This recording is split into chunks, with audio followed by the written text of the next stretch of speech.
Je voudrais d'abord commencer avec un constat Ouais. que les organisations internationales ne peuvent pas travailler dans toutes les langues de leurs fonctionnaires. Donc l'UNESCO, par exemple, a 195 États. Certains de ces États ont même beaucoup plus qu'une langue. Regardez l'Inde, par exemple.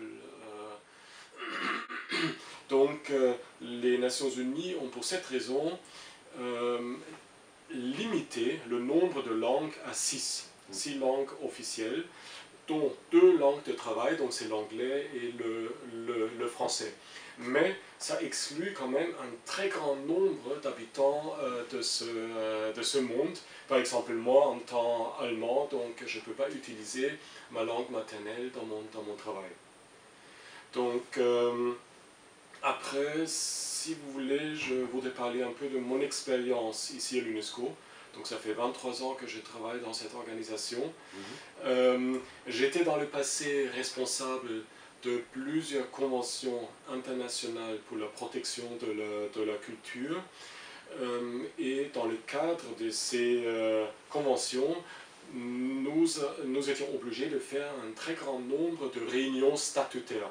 Et ces réunions statutaires se sont tenues en général en 5, voire en 6 langues officielles donc des Nations Unies. Ce qui souvent était un coût énorme. Donc, parce que souvent les participants des réunions qui venaient de partout au monde payer leurs billets, leurs hôtels eux-mêmes. Donc pour nous, le coût de la réunion était surtout la traduction des documents et l'interprétation des débats dans les 5 ou 6 langues, donc selon la convention. Dans la situation actuelle de l'UNESCO, où les États-Unis ne payent plus, donc on a en ce moment un trou budgétaire de 180 millions de dollars, qui est totalement énorme pour nous et nous ne savons toujours pas comment, donc aujourd'hui en novembre 2011, comment absorber ce trou. Je pense qu'on ne peut plus se permettre de dépenser des sommes énormes pour l'interprétation dans les 6 langues et la traduction des documents. Je pense que l'UNESCO devrait se concentrer sur ses priorités, sur ses tâches, parce que la priorité première de l'UNESCO n'est pas la traduction. Donc nous avons un programme dans l'éducation, la culture, les sciences, etc. Donc je pense qu'on devrait se concentrer sur notre programme.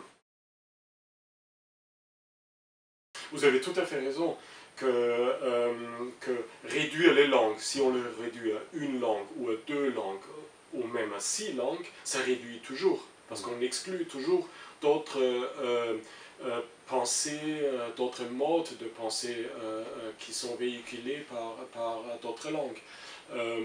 Mais je pense qu'aujourd'hui, les fonctionnaires internationaux et les représentants des pays ont un niveau suffisant soit en anglais, soit en français. Donc moi personnellement, je pense que ce serait bien de limiter les langues à 2, français et anglais,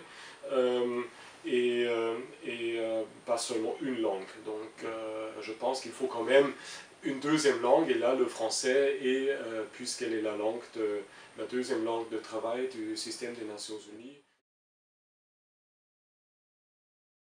Moi, personnellement, je pense pas qu'il faille remodeler tout le système. Donc, quand les États membres, après la guerre, ont décidé sur les 6 langues, dont le chinois fait partie, de ces 6 langues officielles, et les 2 langues de travail, anglais-français, je pense que c'est un système qui a quand même assez bien marché jusqu'à présent, donc je ne pense pas qu'il faut maintenant l'ouvrir encore à d'autres langues supplémentaires. Donc je pense personnellement, je pense qu'il faudrait le réduire aux 2 langues de travail, anglais et français, parce que c'est quand même universellement, c'est des langues qui sont très répandu. Donc même si ce n'est pas les langues maternelles, mais en Allemagne par exemple, au lycée, moi j'ai appris l'anglais et le français et je me sens personnellement à l'aise dans les deux langues. Et en général, les fonctionnaires avec qui je travaille ou les représentants des États, la plupart parlent au moins une de ces langues absolument couramment, voire les deux. Mais je pense qu'il ne faut pas figer ces règles. Je pense qu'il faut toujours réfléchir à chaque cas, parce que nous avons des cas où justement on ne peut pas venir ni en anglais ni en français dans un pays. Donc si on veut toucher les populations d'un pays, je pense qu'il faut aussi traduire les documents ou interpréter les réunions que nous faisons avec ces personnes dans leur langue.